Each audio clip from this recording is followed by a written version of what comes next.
it'll come to the surprise of no one that I do love the PS2. One of the reasons why I really do love the system though is that it had a unique library of games for its entire lifespan. Different developers could take different crazy ideas, come up with something and hopefully appeal to the masses. And in 2006, that's exactly what Deadline Games decided to do and cook something up with the different ideas, ingredients, recipes, inspiration from other games and make up their own one.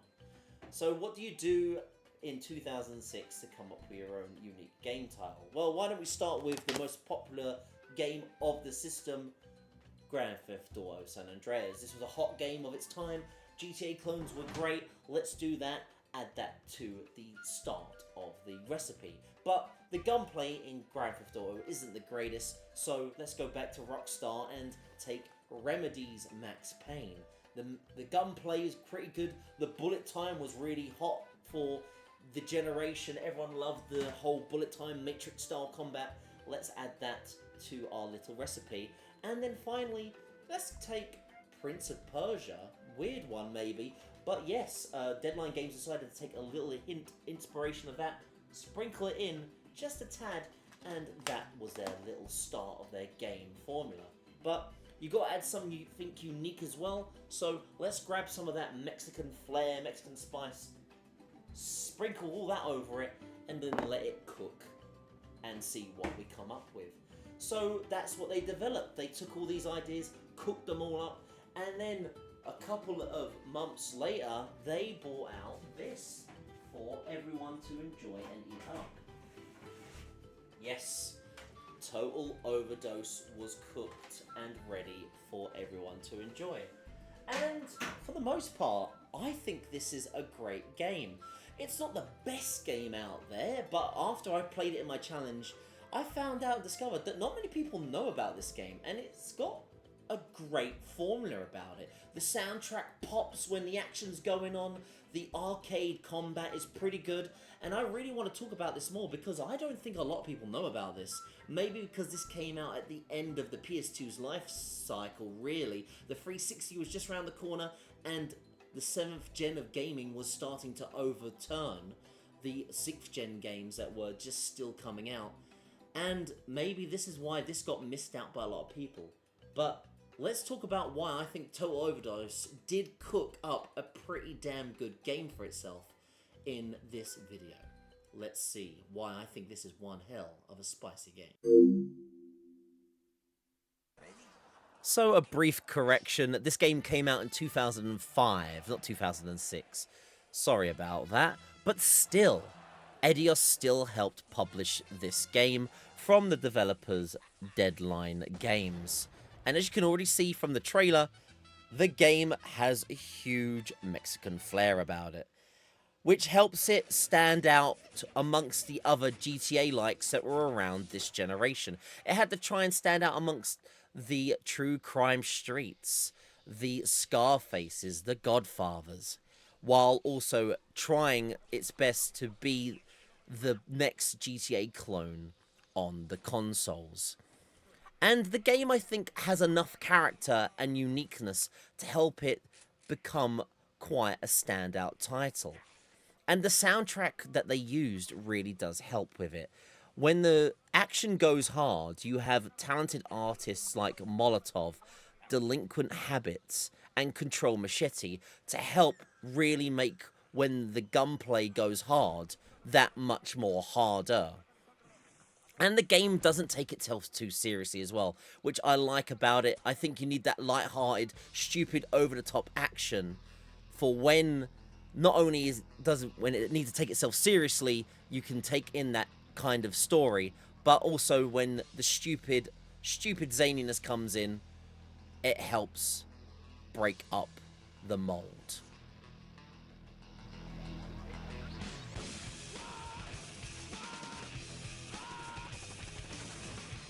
And the game has its own real unique features to try and make it different from the rest. You can pull off stunts, there's vehicle combat, there's some interesting things you can actually do with the vehicles in this game.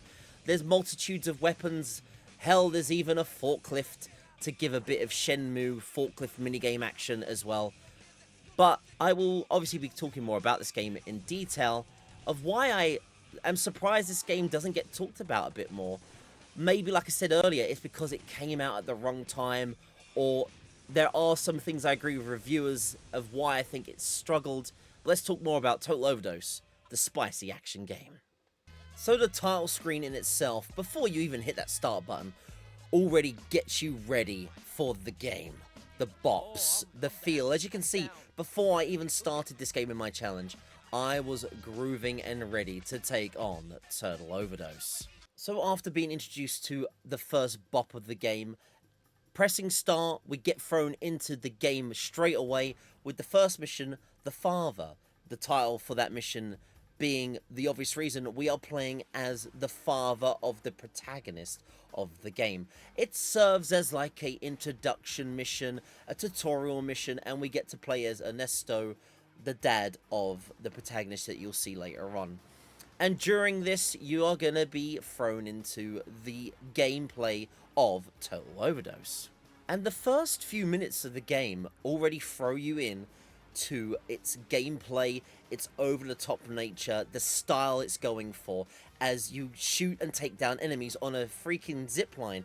Then there's rockets going off, explosions, all this different crazy stunt action to give it its appeal. And I like how it does this. It throws you straight in, teaches you how to do the different elements of the gameplay, while also giving you a minor tutorial all the way through it. The introduction mission also introduces the shoot dodge mechanic, one of the more integral aspects of the game, which is, like I said earlier, an inspirational Max Payne style element where you can shoot dodge, dive, and obviously take out the enemies and the opponents you need to deal with. But more importantly, we are trying to get out of this base as we are working for the DEA. We are a cop and we need to basically get the hell out of here before we end up getting killed ourselves. And it doesn't take long after we've messed around at the tutorial level that we escape thanks to the other guys in the DEA. However, as we fly away thinking the job is done, there is some deceiving backstabbery going on in the DEA itself, as not long after the mission is complete, we find out that we ourselves are then dumped and thrown out the plane. Just like that, we've been killed by the very company we were trying to help work on. Then suddenly you go into more the present, but not technically the present, as this game goes on about telling flashback sequences, but we're now playing as the son, Cruz, who is also an agent of the DEA, who doesn't believe that his father, who we've seen, has died of an overdose. They think that they've been told that their father died on an overdose in the streets. He doesn't believe it. He thinks it's complete BS. He thinks something else is behind his dad and why he's died. And the game revolves about working out what his father's death truly meant, and at the same time playing more as Cruz himself, the secret agent, as he goes back in the past and tells us his criminal investigations for his own dad. Now, in the more present, trying to discover and work out what's happened to our father, we get to play into the game itself, get into the high-octane combat, take on waves of enemies, and start enjoying just how crazy over the top the game really is, while doing the objectives that the game constantly tells us to do while doing so. And this is basically the gameplay loop of the game. We are running through now as the son and working out what happened to our father. And we already start to do a pretty damn good job of showing why we are an undercover DEA agent trying to help deal with these corrupt gangs of the Mexican border. It doesn't take us long. I start understanding how to play the game, kick some real ass, and I'm ready to take on the world of Total Overdose. But it seems that after this mission is complete, yet another twist starts to happen. Yes, because after this epic battle between our first gang as the agent, suddenly another thing happens. Stupidly enough, a grenade rolls into the gas station we just decided to clear out, and he is involved in an explosion. Why he is now wheel-bound in a wheelchair and can no longer work for the DEA. He had a lead, and now he needs to work out what the hell's going on about his father. But who is left now to deal with this case, to work out what happened to their father. There is still one person they can rely on. Believe it or not, he has a twin brother who is a criminal in a Mexican jail. And they have this stupid, crazy idea to let him loose, act as him, but at the same time, with his freedom, he has to also help the DEA work out the secret of what's going on. So now we play as the true main character of the game, Ramiro Cruz, who is going to be helping his brother out from the DEA, work out this true crime organization, work out the details of what happened to their dad, and it's time to now actually go Total Overdose. So after a crazy 15 minutes of the introduction of the game, we've been introduced to a father figure, a son, and now a twin brother plot storyline. One of the things the reviewers said about this game is that the story is a bit of a weak point, and after that big story dump, the story itself really does start to go cliche and can be quite a forgettable experience, which is a shame, but deep down though, the core gameplay is what I really enjoy about this game.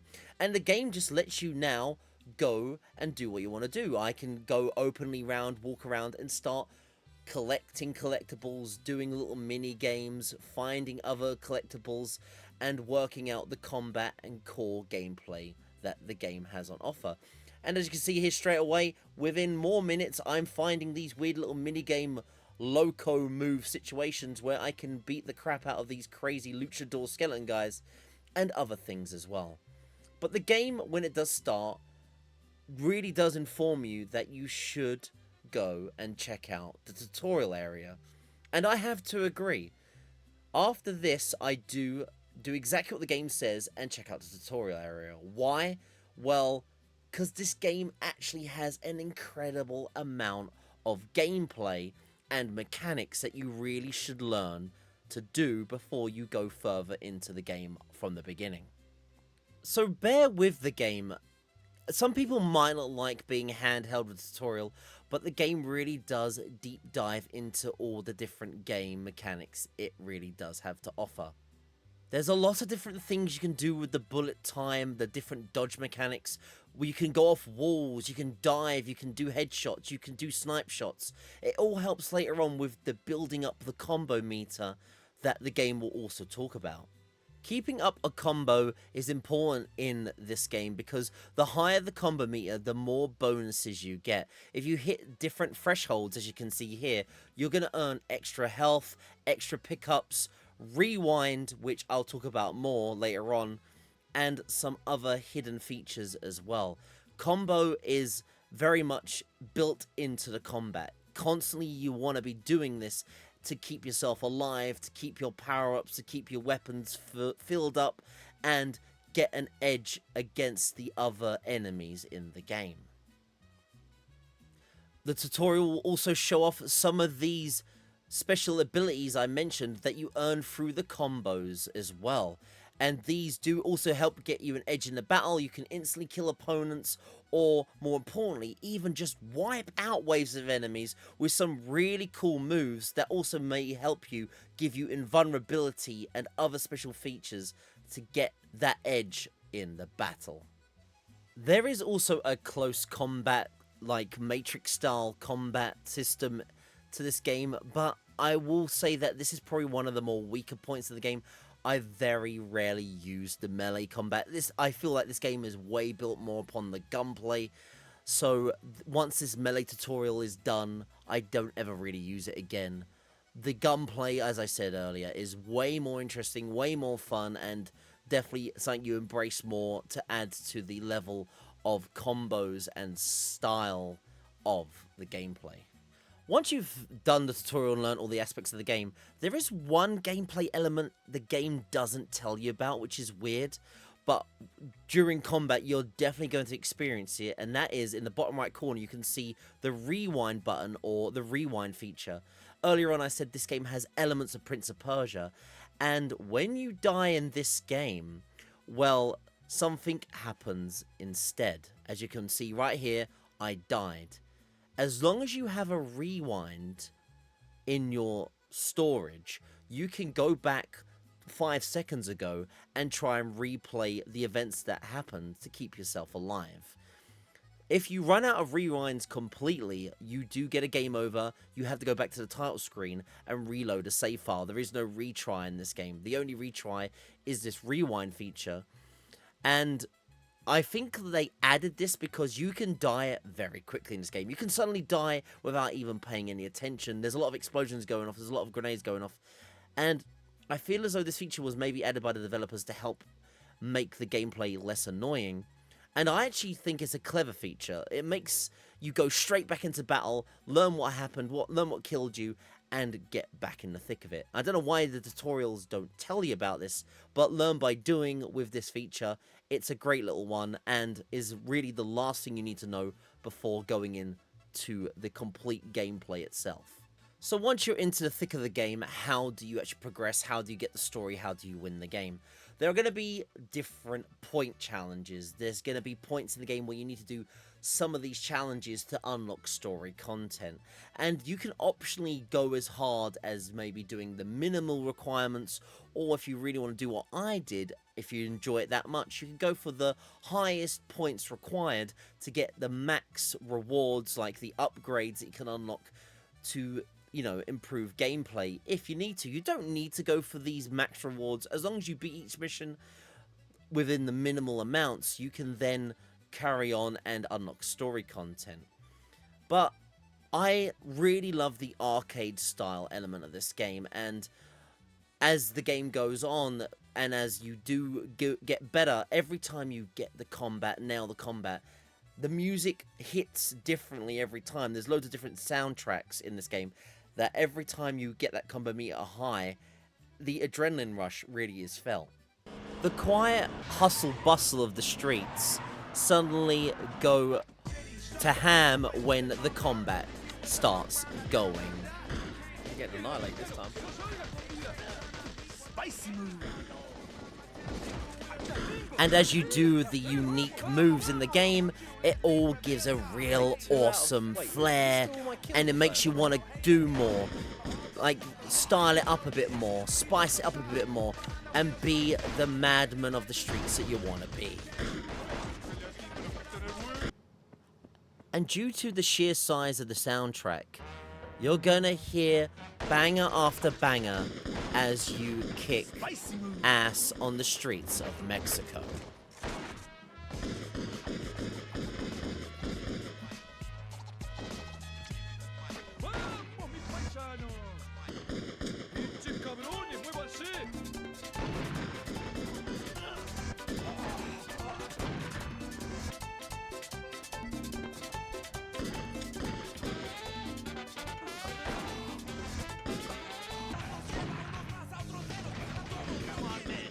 It makes every encounter that way more intense and exciting. Maybe it's just me, and I love this arcade-style gameplay behind it.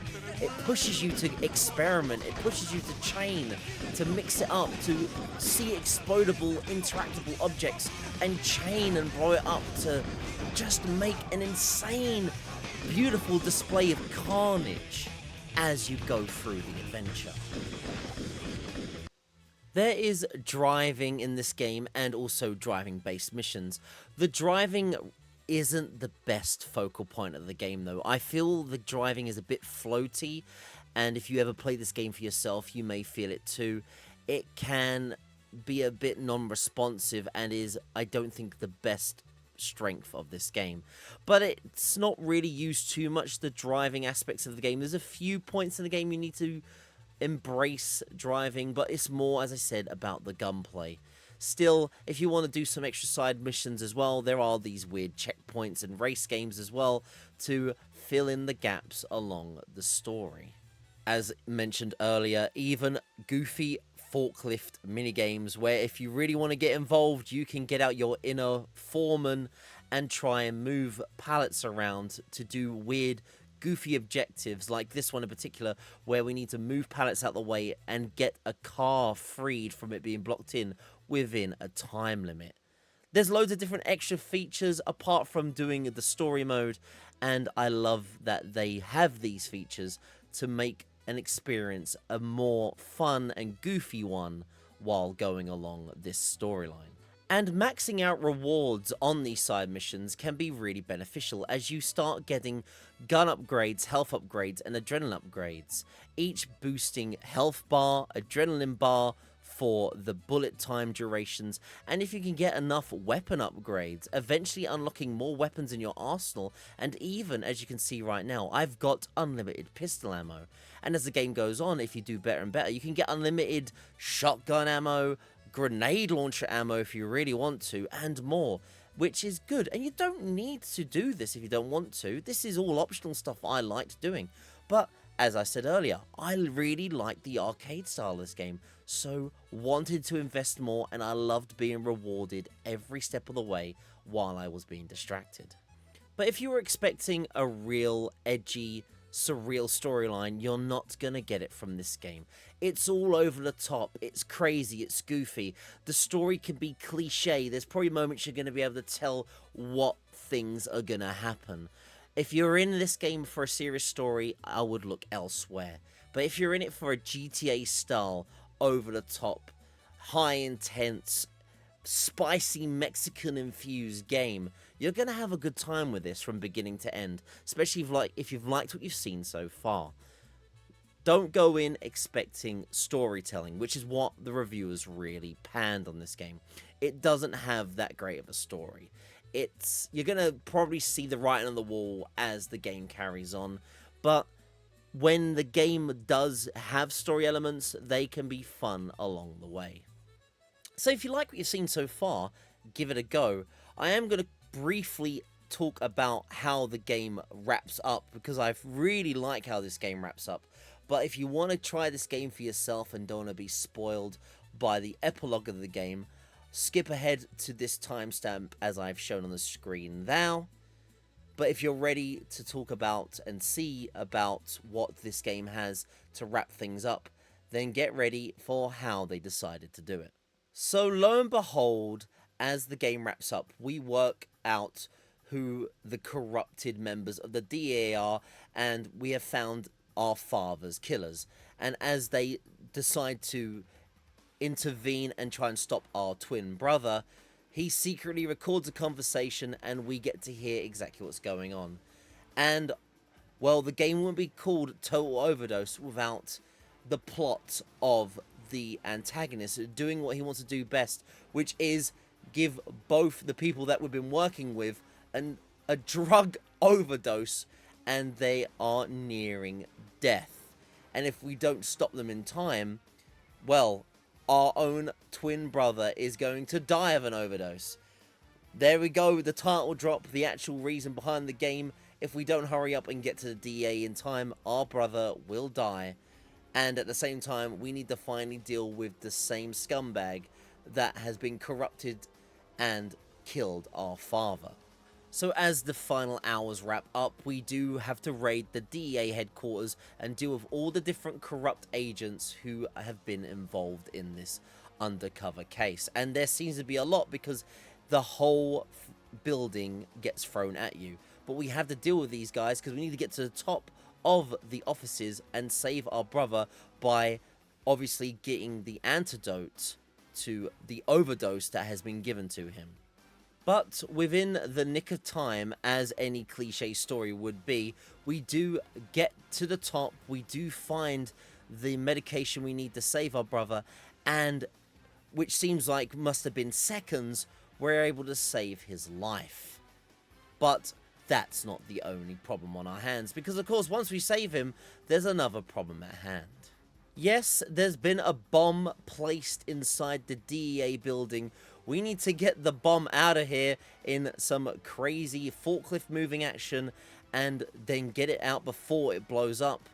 But not only that, even after saving the officers from a time bomb from going off, we now need to save a damsel in distress. Yes, there's been a love interest throughout the whole game, and you've got to finish off a cliche game with a storyline and a love interest by saving her too. And for a final set piece, the train level that they decide to use, I think is a really nice little, well, suggestion for what they decided to do.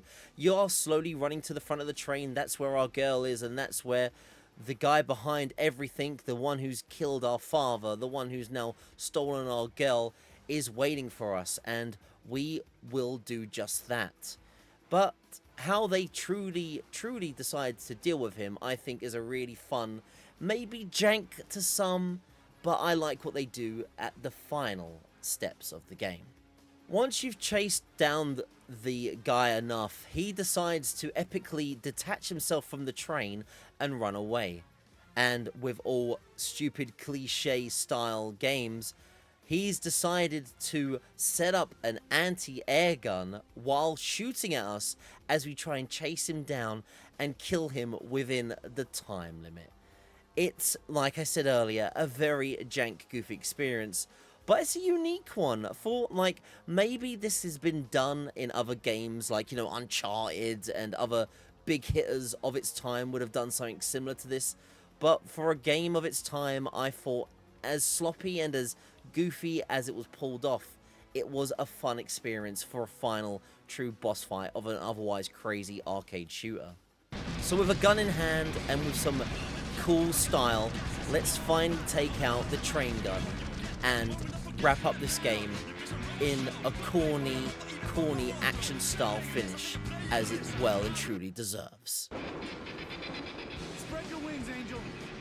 It's time to fly or die. If you don't make it, I want you to know you are gorgeous. Oh, the kiss. Woohoo! And if we do make it, forget I ever did that. Gracias, Ramito. That was breathtaking. I didn't know you had it in you.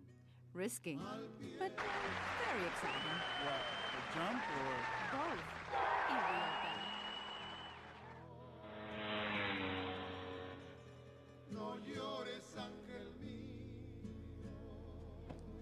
He's dead. And with that, an end to Total Overdose. As I said earlier, it's not gonna be a hidden gem. There's definitely a lot of rough edges to this game, and it's not gonna be a game that everyone's gonna enjoy. But if you like Max Payne, if you like over-the-top craziness, if you like a game that doesn't take itself seriously, and if you're down to just enjoy a good 12-hour experience of mini-games, high-octane action, loads of environmental kills, and different stunts and moves, you should give this game a go.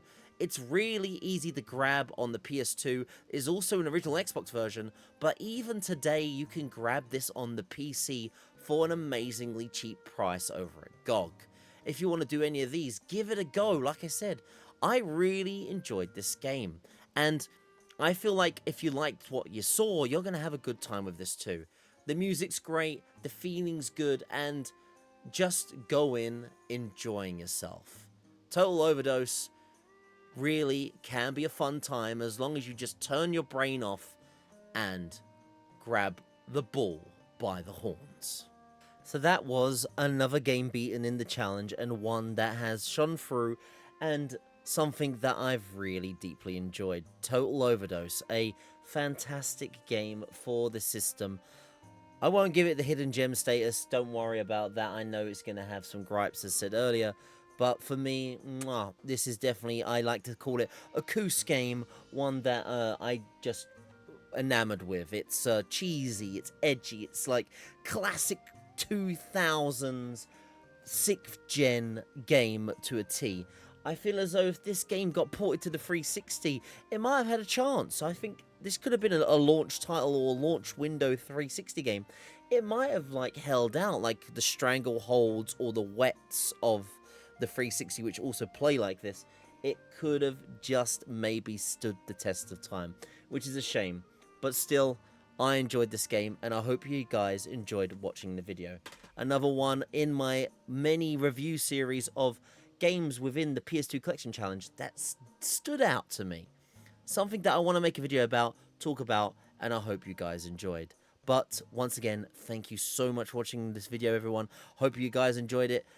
And yeah, that's about it. There'll be another video about something that touched me one way or another in the challenge.